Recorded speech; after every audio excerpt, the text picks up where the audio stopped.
এবার জেলায় জেলায় সিপিআইএমে যোগ, লাল ঝান্ডায় সামিল হচ্ছে ঘরের ছেলে ঘরেই ফিরে, নতুন চমক দেখাতে চলেছে বামেদের একেবারে জৈবনের ঢল রীতিমতো। কেননা লোকসভা নির্বাচনে বামেরাই কিন্তু মেন ফ্যাক্টর হতে পারে।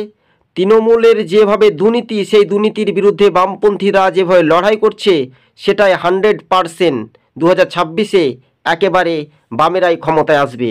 ঘরের ছেলে ঘরে ফিরে এবার মিচকি হাসি হাসতে চলেছে। কেননা রাজ্যবাসীর দোরগোড়ায় শাসক দল তৃণমূলের যেভাবে হিংসা, সেই হিংসার বিরুদ্ধে এবার কিন্তু বাম কংগ্রেস জোট কিন্তু ম্যাজিক হতে পারে লোকসভা ভোটে, এমনটাই সম্ভাবনা কিন্তু বেশি। এই মুহূর্তে সবচেয়ে গুরুত্বপূর্ণ খবর, মালদা সেখানেও বামেদের যোগ তৃণমূল ছেড়ে, মুর্শিদাবাদ সেখানেও যোগ। কেননা এই যোগদান বলে আমরা প্রতিনিয়ত যে খবরের আপডেটগুলো প্রতিবেদন তুলে ধরছি, এই প্রতিবেদনের মধ্য দিয়ে শাসক দল তৃণমূলের রাতের ঘুম কিন্তু ভেঙে যাচ্ছে।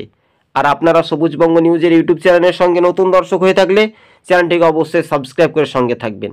হ্যাঁ, এবার সরাসরি কিন্তু লাল ঝান্ডায় একেবারে রেকর্ড মার্জিনে ইতিহাস গড়ার পক্ষপাত হিসেবে থাকতে পারে।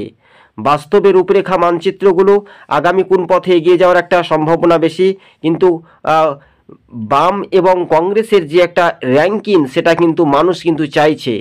2024-এ লোকসভা নির্বাচনে বামপন্থীদের দাবি, যদি দিল্লির মসনদে কংগ্রেস ক্ষমতায় আসে 2024-এ, তাহলে 2026-এ বামেরা ক্ষমতায় একেবারে 100% নিশ্চিত, একেবারে কনফার্ম ক্ষমতায় তারা চলে আসবে। কেননা এই যে তৃণমূল যেভাবে প্রতারণা, মানুষের হয়রানি, গরিবের টাকা মেরে খাচ্ছে, কিন্তু বামেদের যে হাজার হাজার কয়েকটি জেলা থেকে যে আমরা চিত্রটা খবরের আপডেট পাচ্ছি, কিন্তু এই খবরের আপডেটগুলো বিভিন্ন সংবাদ মাধ্যম বলুন, বড় বড় টেলিভিশন টিভি চ্যানেলে কিন্তু দেখাবে না। কেননা ছোটোখাটো মাঝারি দেখাতে এরা পারে না।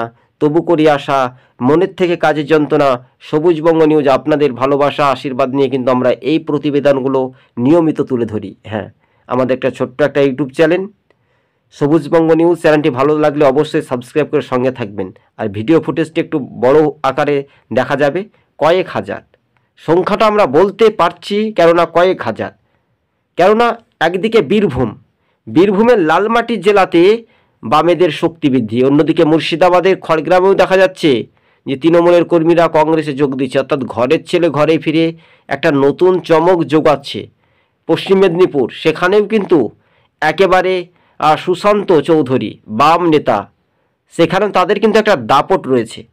অর্থাৎ একেবারে বলা যেতে পারে যে বিজেপির যদি ভোটের শতাংশটা কমে বামেদের ঝুলিতে যদি যায়, তাহলে বামেদের ঝুলিতে একটা এলে তাদের একটা জয়ের একটা আরও উল্লাস কিন্তু বাড়তে পারে, এমনটাই মনে করছেন রাজনৈতিক মহল। হ্যাঁ, বাস্তবে 2024-এর লোকসভা নির্বাচনে মানুষই শেষ সাক্ষী বা শেষ ভরসা রাখতে পারবে বলে এমনটাই মনে করানো হয়। তবে হ্যাঁ, 2024-এর যে লোকসভা নির্বাচন, সেটাই একটা সময়সীমা বা সরজমিনে যে ঘটনাগুলি আমরা প্রতিবেদনগুলি তুলে ধরছি, সেটাই কিন্তু একটা দেখার একটা বিষয় রয়েছে। স্বাভাবিকভাবে রাজ্য রাজনীতির মধ্য দিয়ে আলাপ আলোচনা নির্ধারিত সময়ে সরজমিনে বাম যুবনেতা শতরূপ ঘোষ, তিনি আজকে মালদা গিয়েছেন কংগ্রেসের যে পদযাত্রা, ভারত জোড়ো যাত্রার কর্মসূচিতে।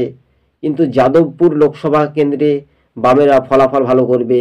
এছাড়াও যে ভিডিওর কিছু অংশটা হলেও আপনারা দেখার একটা চেষ্টা করবেন, যে ঘরের ছেলে ঘরেই ফিরছেন। কেননা মানুষ কিছুটা লোভ লালসা এটা থাকে, বা গ্রামীণ এলাকার মধ্য দিয়ে দেখবেন যে মানুষকে ভয় ভীতু দেখিয়ে মিথ্যা মামলা দেব, কেস দিয়ে দেব, গাজার কেস, হিরোইন মানে কেস, এইসব নানান কেস দেওয়ার একটা চেষ্টা করে শাসক দল।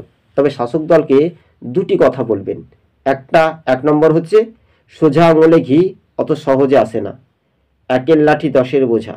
তাই বামপন্থীরা মানুষের দোরগোড়া এসে লালের উপর ভরসা রাখছে শাসকের কর্মীরা। হ্যাঁ, তাই বাস্তবে যে মানচিত্র রূপরেখা, বামেদের ঘরের ছেলে ঘরেই ফিরে একটা সম্ভাবনা কিন্তু বেশি লোকসভা ভোটে। অর্থাৎ আমরা যেখানে দেখছি লোকসভা ভোট একেবারে এপ্রিল মাসে 16 এপ্রিল সম্ভাবনা বেশি।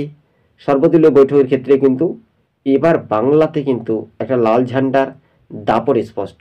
যদি কিনা শাসক দলের 12 থেকে 14% ভোট পার্সেন্টটা কমিয়ে লালের ওপর যদি দিকে ভিড়ে যদি যায়, তাহলে বুঝতে হবে যে চাকাটা কোন দিকে ঘুরছে, দোরগোড়ায় ভাগ্যের চাকা। এটাই তো এখন দেখার একটা বিষয়।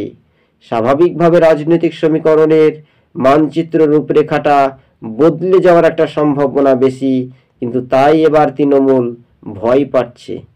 তৃণমূল ভয় পাচ্ছে শুধু তাই নয়, তারা ভয়ে বাড়িতে লুকিয়ে বসে থাকবে। আর কয়েকটি বছর ধৈর্য ধরুন, কয়েকটি বছর, আমরা বলছি কয়েক মাস।